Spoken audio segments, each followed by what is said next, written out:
The book of Genesis, chapter 4. Cain and Abel. Now Adam had sexual relations with his wife, Eve, and she became pregnant. When she gave birth to Cain, she said, "With the Lord's help, I have produced a man." Later she gave birth to his brother and named him Abel. When they grew up, Abel became a shepherd, while Cain cultivated the ground. When it was time for the harvest, Cain presented some of his crops as a gift to the Lord. Abel also brought a gift, the best portions of the firstborn lambs from his flock. The Lord accepted Abel and his gift, but he did not accept Cain and his gift. This made Cain very angry, and he looked dejected. "Why are you so angry?" the Lord asked Cain. "Why do you look so dejected? You will be accepted if you do what is right. But if you refuse to do what is right, then watch out. Sin is crouching at the door, eager to control you, but you must subdue it and be its master." One day Cain suggested to his brother, "Let's go out into the fields." And while they were in the field, Cain attacked his brother, Abel, and killed him. Afterward the Lord asked Cain, "Where is your brother? Where is Abel?"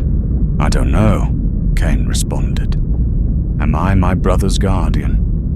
But the Lord said, "What have you done?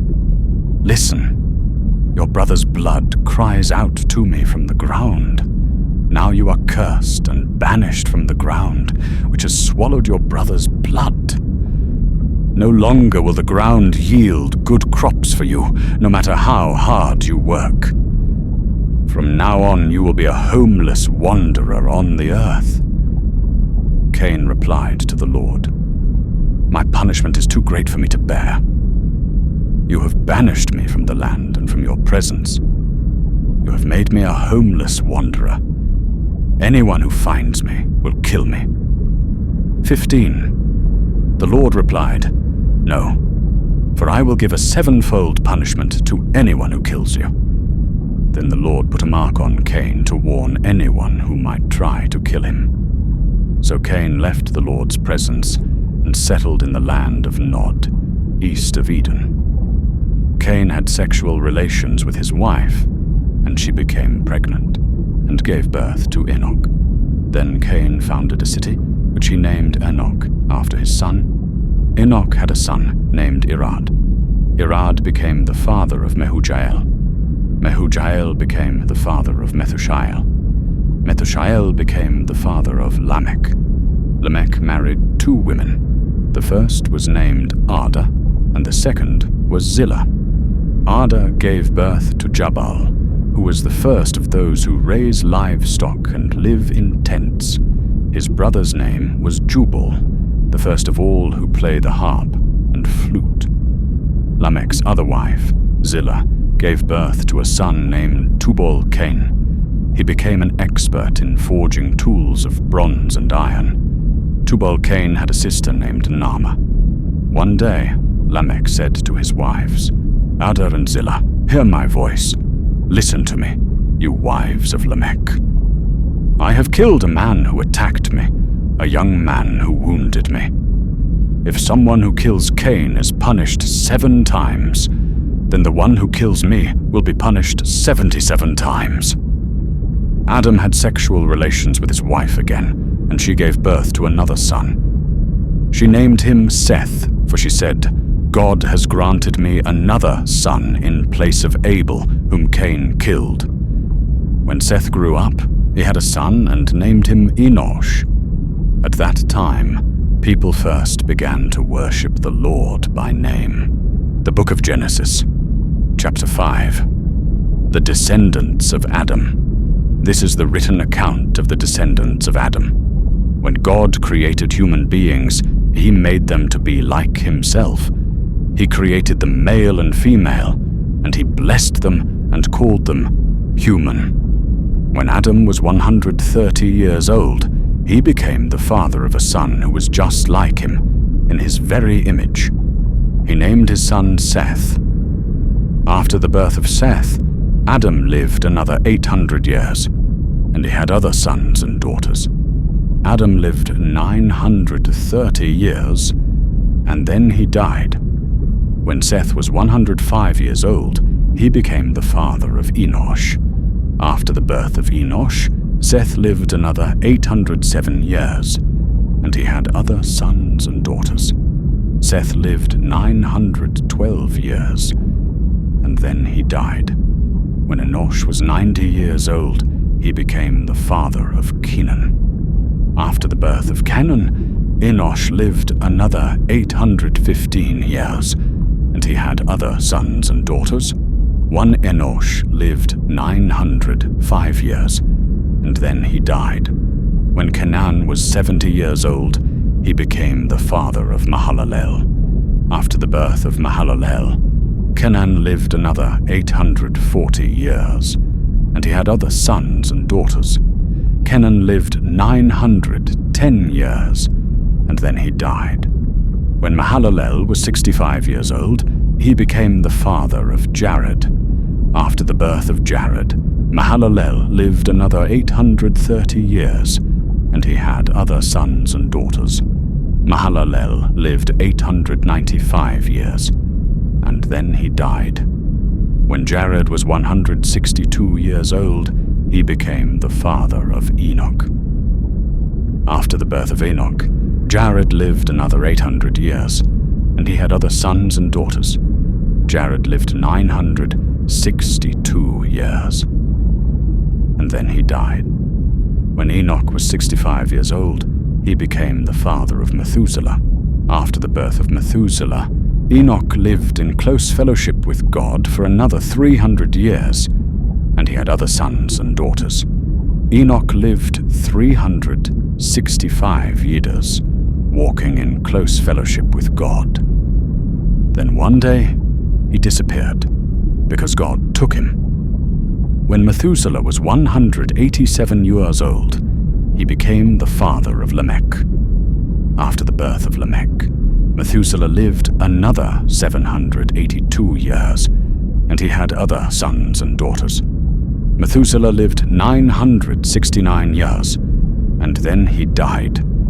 When Lamech was 182 years old, he became the father of a son. Lamech named his son Noah, for he said, "May he bring us relief from our work and the painful labor of farming this ground that the Lord has cursed." After the birth of Noah, Lamech lived another 595 years, and he had other sons and daughters. Lamech lived 777 years, and then he died.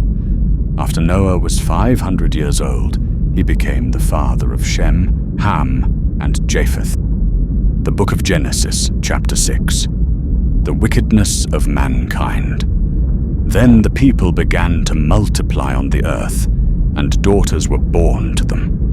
The sons of God saw the beautiful women, and took any they wanted as their wives. Then the Lord said, "My spirit will not put up with humans for such a long time, for they are only mortal flesh. In the future, their normal lifespan will be no more than 120 years. In those days, and for some time after, giant Nephilites lived on the earth. For whenever the sons of God had intercourse with women, they gave birth to children who became the heroes and famous warriors of ancient times. The Lord observed the extent of human wickedness on the earth, and he saw that everything they thought or imagined was consistently and totally evil. So the Lord was sorry he had ever made them and put them on the earth. It broke his heart, and the Lord said, "I will wipe this human race I have created from the face of the earth.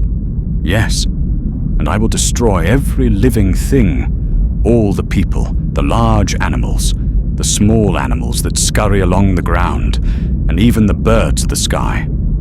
I am sorry I ever made them."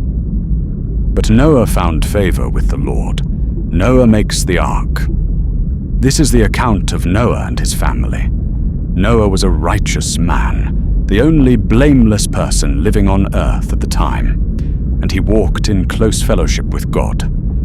Noah was the father of 3 sons, Shem, Ham, and Japheth. Now God saw that the earth had become corrupt and was filled with violence.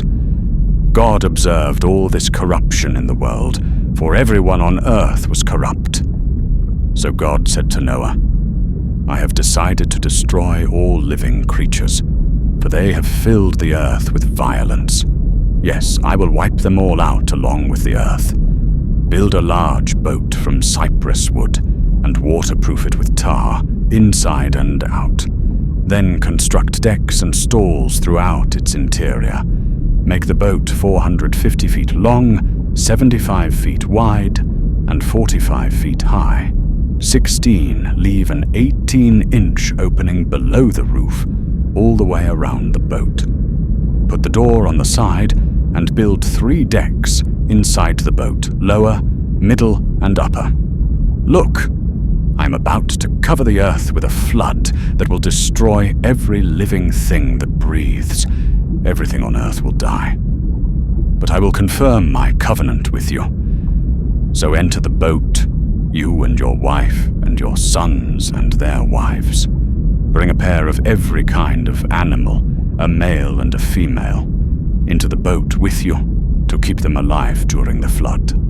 Pairs of every kind of bird, and every kind of animal, and every kind of small animal that scurries along the ground will come to you to be kept alive.